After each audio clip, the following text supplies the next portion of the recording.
House hold machine වලට පාවිච්චි කරන පොඩි සිංගර් ඔයිල් කෑන් එක දැන් පට්ට විදියට ගණන් ගිහිල්ලානේ. මේ ළඟ දවසක් මං හදිස්සියේ තැනකට ගියා සිංගර් ඔයිල් කෑන් එකක් ගන්න. රුපියල් 350ක් ඔයිල් කෑන් එකට. මං ඉතින් ඒ වෙලාවේ මට තියෙන අවශ්‍යතාවයෙන් හින්දා 350ක් දීලා ඒ ඔයිල් කෑන් එක ගත්තා.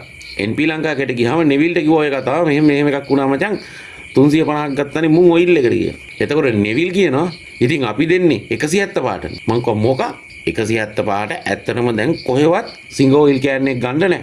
සිංගර් ඔරිජිනල් ඔයිල් කෑන් එක. සිංගර් එක නෙවෙයි වෙන බාල ඔයිල් කෑන් එකකුත් 170 පාට වඩා වැඩිනේ.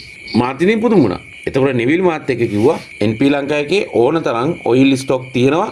රීටේල් 170 පාට දුන්නට කාට හරි තොග ගන්න ඕන නම් ගන්න ක්වොන්ටිටි එකත් එක්ක ප්‍රයිස් එක තවත් අඩු කරලා දෙන්න පුළුවන් කියලා. ඉතින් සිල්ලර කඩවල් වලට එතකොට නූල් බොත්තම් වගේ දේවල් විකුණන කඩවල් වලට ඒ වගේ කඩවලුත් ඇවිල්ලා අහනවනේ ඔයිල් කෑන් තියනවද කියලා. අන්න ඒ වගේ පොඩි ව්‍යාපාර කරන අයට හිතා ගන්න බැරි ප්‍රයිස් එකකට සිංගර් ඔරිජිනල් ඔයිල් කෑන් එක දෙන්න පුළුවන් කියලා නෙවිල් මාත් එක්ක කිව්වා. සිල්ලරට එකක් දෙකක් ගන්නවා නම් එහෙමයි. පෙට්ටි පිටින් තොග ගන්නවා නම් ඒත් එහෙමයි. මේ වීඩියෝ එකේ තියෙන නම්බර් එකට සහ වීඩියෝ එකේ යට තියෙන නම්බර් එකට කතා කරන්න NP ලංකා නෙවිල්ට. ඔයගලන්ට හිතා ගන්න බැරි ප්‍රයිස් එකකට ඔයිල් මිලදී ගන්න පුළුවන්.